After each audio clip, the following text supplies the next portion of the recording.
Hello everyone. In this module, we are going to learn about sets. So first we go through the different terms, sets and elements. A set is a collection of objects.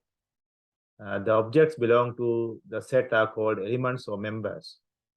The universal set is defined as it contains all possible objects, and every set is subset of universal set.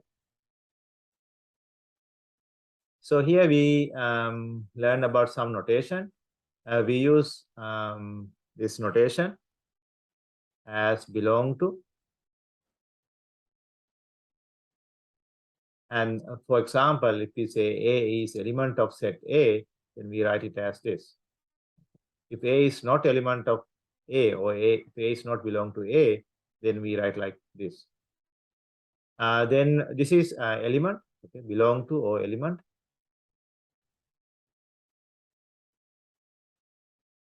Then we have the other notation, subset.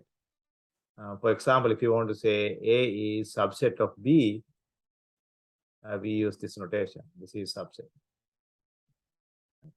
What that means, if X is element of A, then X is going to be element of B.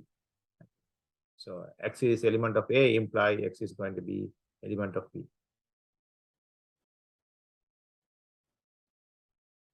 There are different ways to write a set. Here you can see three approaches. One is description in words. Second one is listing method. Third one is set builder notation. If you use the description in word, here you can see some examples. Set of natural numbers, that's a description in word. Whole numbers, set of integers, set of irrational numbers, set of rational numbers, set of real numbers, set of complex numbers. All of these explaining or describing a set using words. Then you have the listing method. You can list the elements in the set. For example, A is first 6 prime number. Or you can say A is 2, 3, 5, 7, 11, 13. Or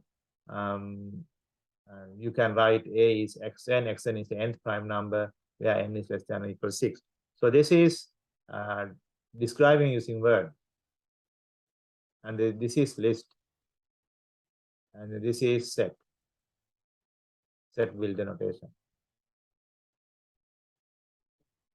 Same thing, same set.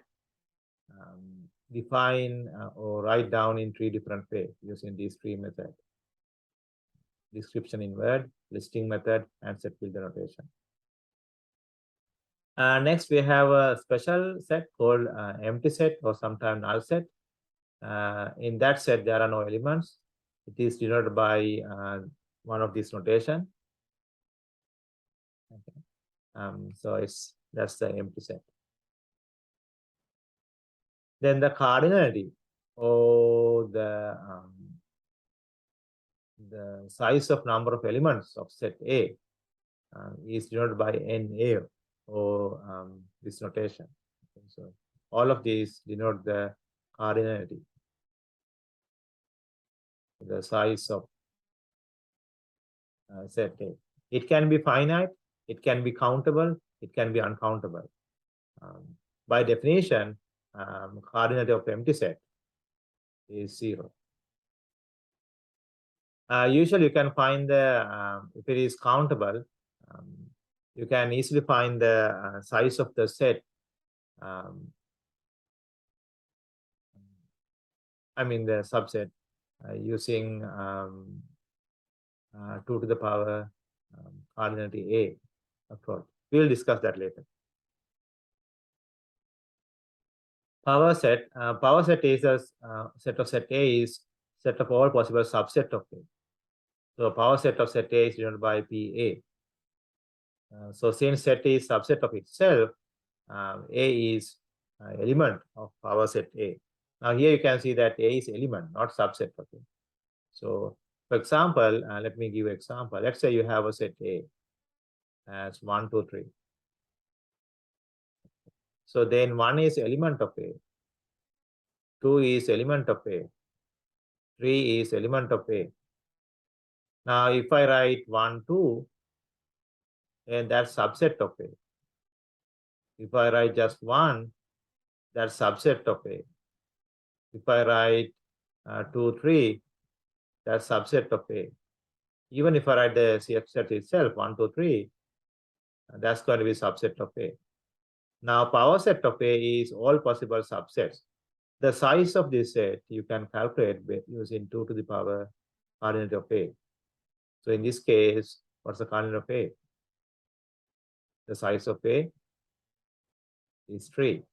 So I should have 2 to the power 3 or 8 subsets. So let's start. First one is empty set. Then I have 1, 2, 3, all are subset of A. Then I have 1, 2, 1, 3, 2, 3.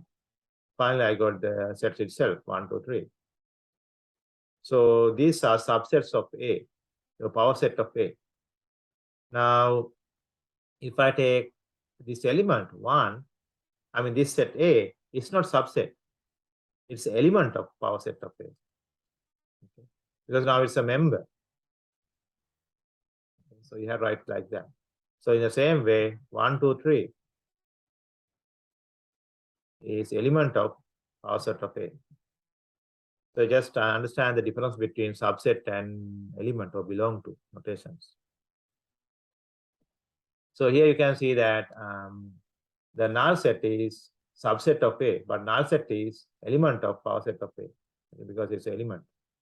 This one is element. And the size of power set of A you can calculate using this notation, this formula.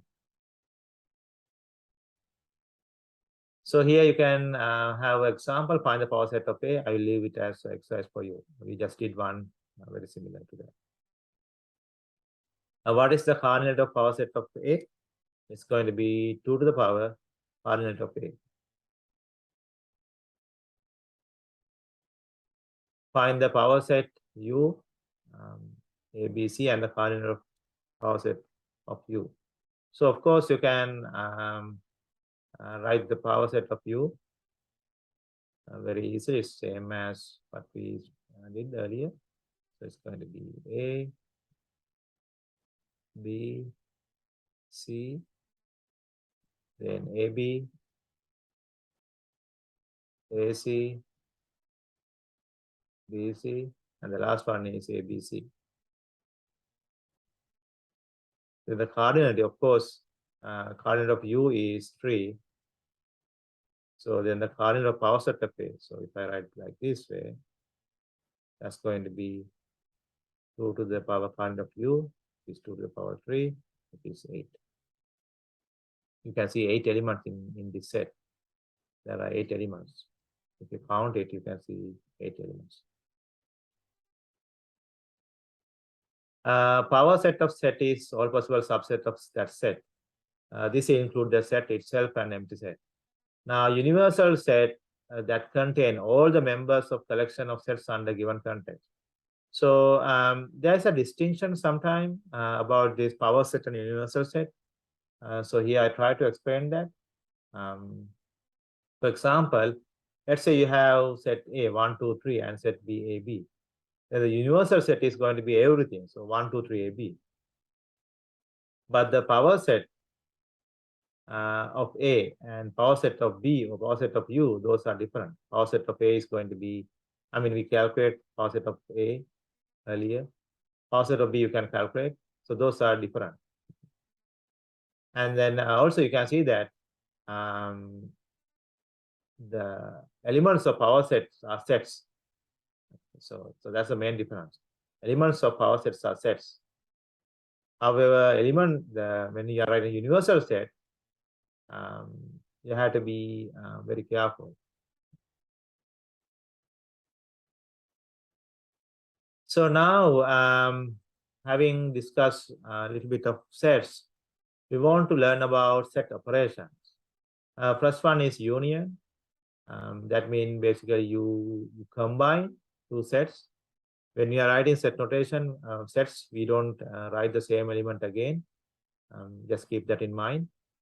So union is A union B. That means X, where X belong to A or X belong to B. Then intersection, the common elements.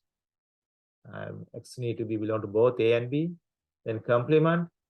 That means the elements which not in A, and the difference between set A and B. That means elements in A but not in B. For example, let's say you have two sets, A equal 1, 2, 3, and B equal 3, 4. You can write A union B, everything, common to everything in those two sets. So 1, 2, 3, 4. A intersection B, only the common elements. Then A complement. So I need the universal set. I would define the universal set as union of these two sets, which is 1, 2, 3, 4. Then the A complement is elements not in A, which is 4. Then I have A difference of A and B, the elements in A but not belong to B, so which is 1, 2. Next, we define disjoint. If you remember in the module 1, I used that word disjoint or mutually exclusive. That means those two events, they don't have any common element. So A intersection B is empty or null set. They cannot occur at the same time. Next, we have several rules. First one is complement rule.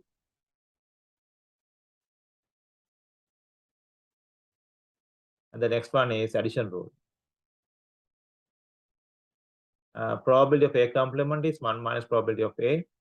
Probability of A union B is probability of A plus probability of B minus probability A intersection B. I'm pretty sure you have seen this kind of rules earlier, maybe in probability class. This is just a refresh of those things you learned there. Then we have De Morgan law. A intersection B complement is A complement union B complement.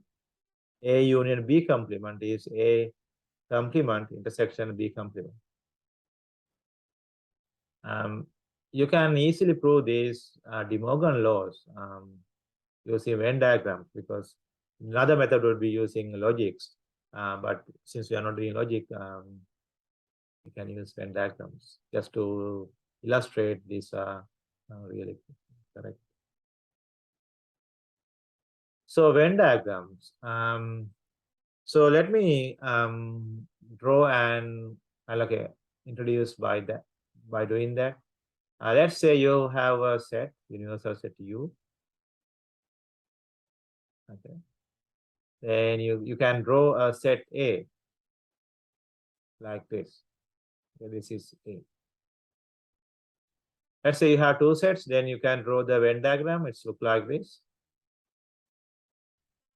So A union B is you can shade. So this is A, this is B. You can say everything common. I mean everything belong to both A and B. Everything in A or B.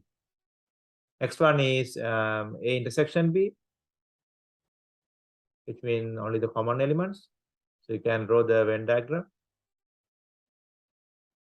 This is A, this is B, and then everything common to both A and B. So this is A union B,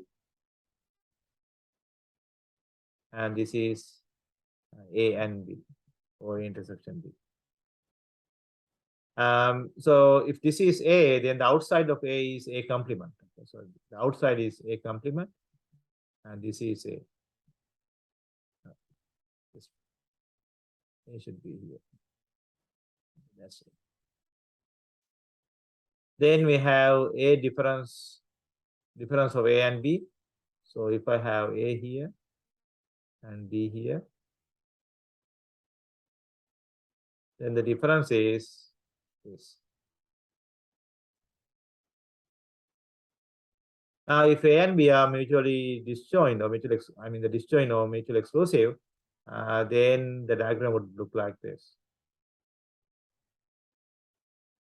So these are disjoint events.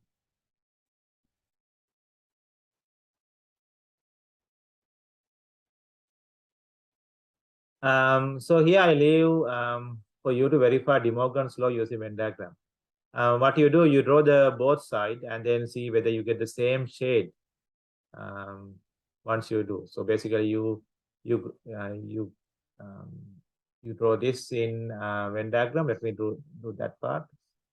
You have here A and here B, and we want the A intersection B complement. So A intersection B is this, and then the complement, if I use a different color, then the complement of that would be something like this.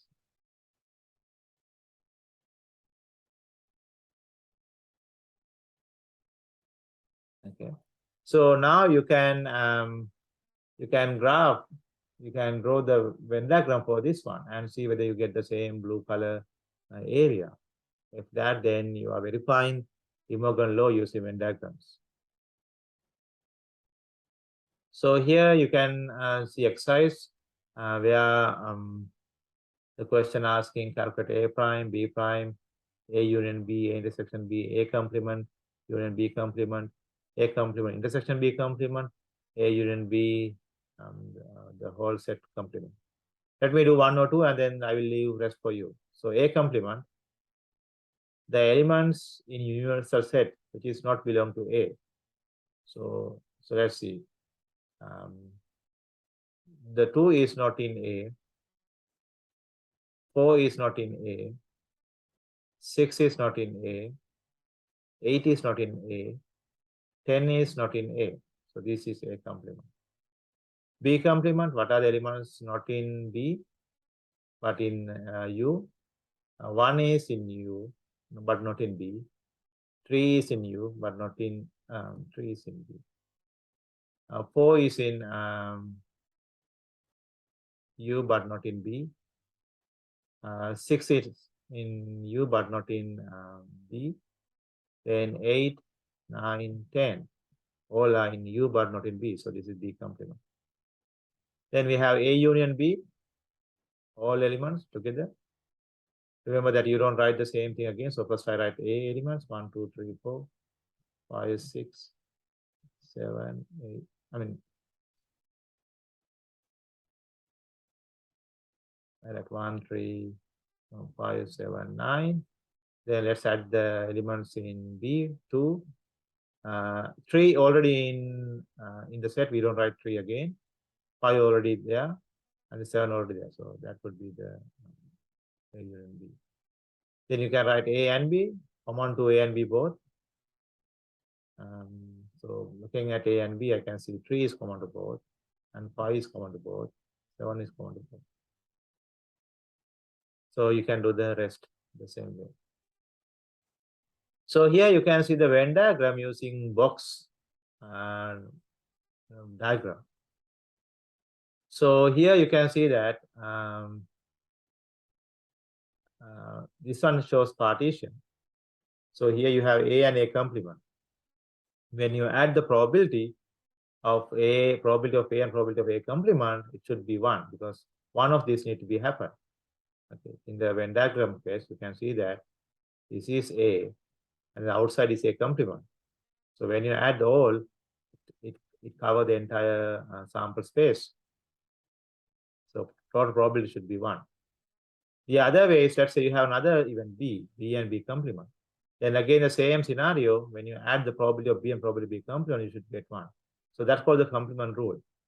Probability of A plus probability of A complement is 1. Now I can combine these two diagrams and I would get something like this. So A and B, common probability A and B, A prime and B, common to those two.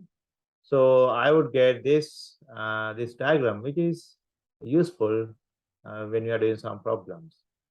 So you can see how the probability. So probability of B you can write as probability of A and B. So from here you can see the probability of B is same as probability of A and B plus probability of A complement plus B. From here you can see probability of B complement is same as probability of A and B complement plus probability of A complement and B complement. So same way you can add these probabilities. So that's useful in some problems. Here you can see the addition rule extended to 3 events. Our usual rule for 2 events is probability A union B equal probability of A plus probability of B minus probability of A and B. Under this rule, you can see it's extended to 3 events. So now you have to subtract all the intersection part, but then add the common intersection.